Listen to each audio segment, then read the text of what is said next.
Hello everybody, welcome to episode 8 of our series of films preparing for the practical film production coursework of Eduqas Film Studies. We're looking today at High Maintenance, directed by Philip Van, Germany 2006, with a 9-minute runtime. Beyond this film, I want to start looking at some practical suggestions for shooting your film, editing your film, and how to come up with creative ideas of your own, especially following the conventions of screenplay writing and the features that you'll need in your digital storyboard. The last time that I taught High Maintenance, it was available on YouTube. It now seems to be available in 2 or 3 different ways on YouTube, not to particularly great quality, but they're there to be had. There's also an embedded copy of it in filmsshort.com. It's a tongue-in-cheek, amusing sci-fi short film that won Sundance in 2007 and was written by Scott Simon Biggs and directed by American Philip Van, but produced in Germany. There's a subtle AI feel to High Maintenance, and Van says, "I aimed to make a film about the future, but emblematic of our era.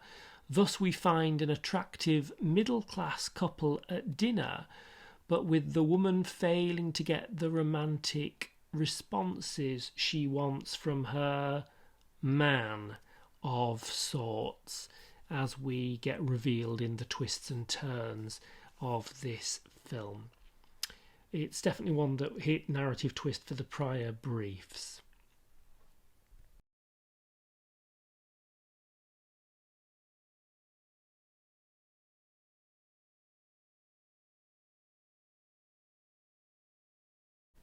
We open with a very unusual pan across an extreme close-up of the back of the man's head, which also establishes mise-en-scène of quite an austere dinner party where they are sitting at opposite ends of a formally laid dinner table. She's dissatisfied with his refusal to drink wine because he's on call as an IT technician. And there's some real awkward, silent dining, the grotesque chewing of food, this awkwardness and silence between them conveying an austerity in their lives. They're not happy.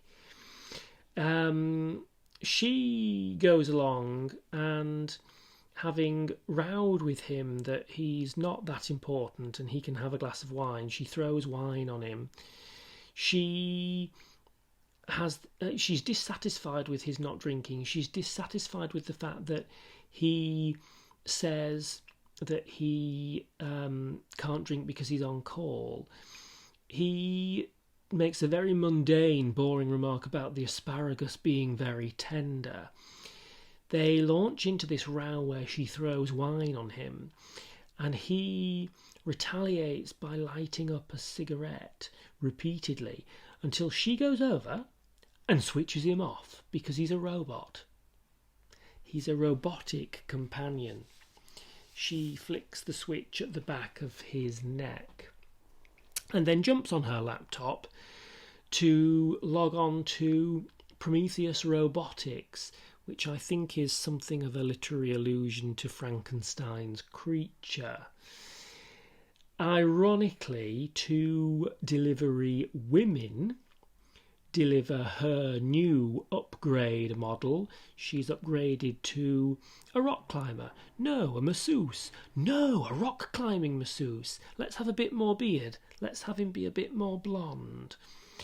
And she sits down to dinner with him, with the new model, and she makes a remark on it being an aphrodisiac.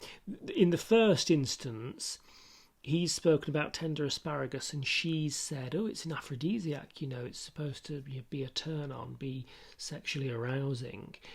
And he says, who says such a thing the first time around?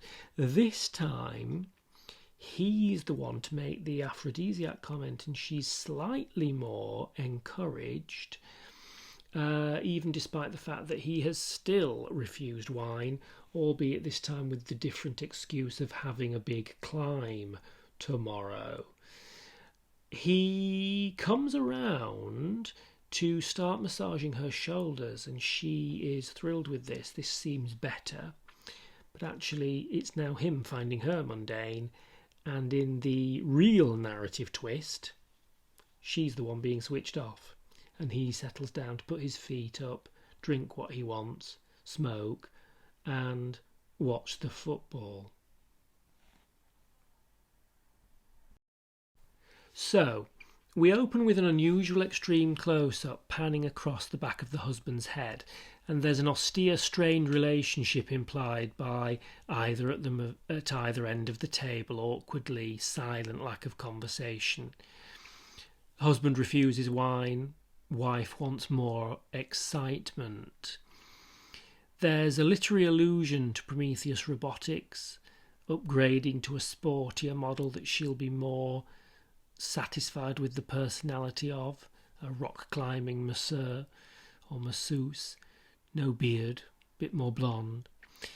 The binary oppositions throughout are the mundane, strained relationship that they have, this boring comment about tender asparagus, countered by her talking about it being an aphrodisiac, the irony of her remark about mechanical sex. She lies to placate him and then switches him off. The resolution of the delivery women bringing a new model, the final kiss to the old model, removing the ring and replacing it on the new finger, isn't really a resolution when he still refuses wine, albeit with a different excuse. Comments on the asparagus, but she's encouraged that he makes the aphrodisiac comment. This repetition of the anniversary again starts the massage. He switches her off and turns on the football.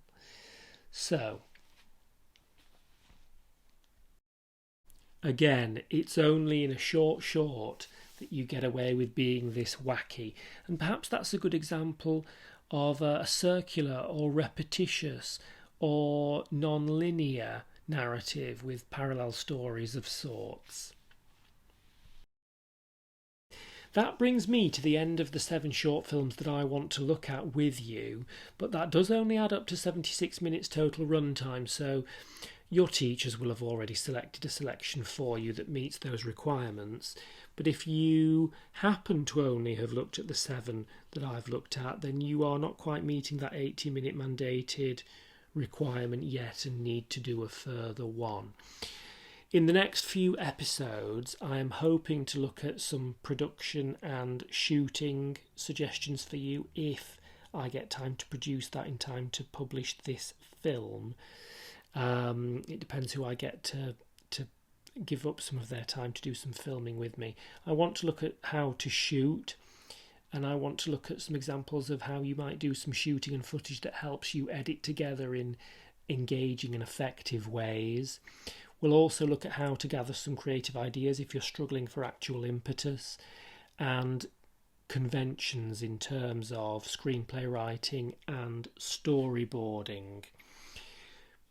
Beyond that, we might have a look at things like quirky news stories that help inspire you, or some other vignettes from a French film called Paris Je t'aime that could give you some inspiration, and some other short films that I think, although they're not on Eduqas's mandated list, could be really, really helpful to you.